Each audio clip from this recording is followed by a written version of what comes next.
औज़ुबिल्लाहि मिनश्शैतानिर्रजीम बिस्मिल्लाहिर्रहमानिर्रहीम। अस्सलामुअलैकुम। Welcome to Junaisha Fatima stitching centre.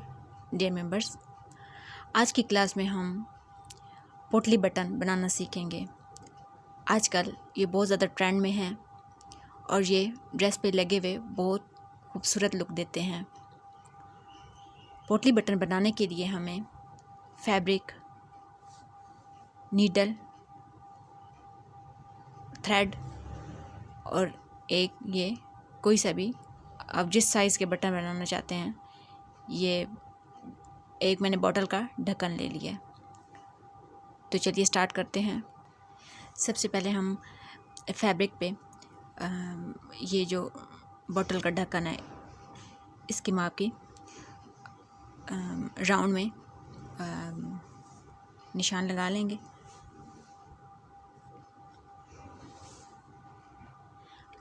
ये जो हमने निशान लगाए हैं इनको सीज़र से कटिंग कर लेंगे।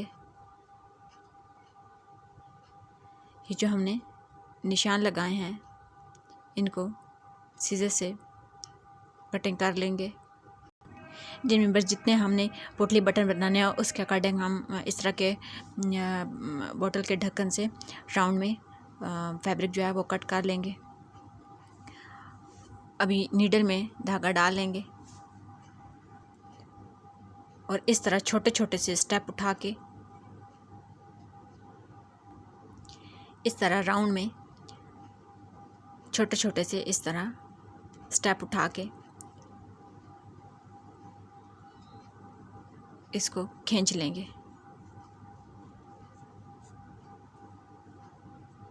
हमारे पास पोटली बन गई है। अभी हम इसमें चाहें तो पॉलिस्टर, चाहें तो मतलब नॉर्मल ये जो एक्स्ट्रा कपड़ा होता है छोटा छोटा सा, वो उसको कटिंग करके इसके अंदर फिल करेंगे। इस तरह छोटे छोटे से फैब्रिक के पीस करके इस पोटली में फिल करेंगे। ये हमारे पास पोटली बटन अबाउट डन हो चुका है। अभी हम इसको नीडल से नीचे से पक्का कर लेंगे। इस तरह राउंड में धागा लपेटेंगे और फिर नीचे से यहाँ से पक्का कर लेंगे। अभी ये जो एक्स्ट्रा फैब्रिक है इसको यहाँ से कटिंग कर लेंगे। जी मेंबर्स, ये ब्यूटीफुल सा पोटली बटन बन के तैयार हो गया है। उम्मीद करती हूँ कि आपको समझ आ गई होगी। जज़ाकल्लाहु खैरा।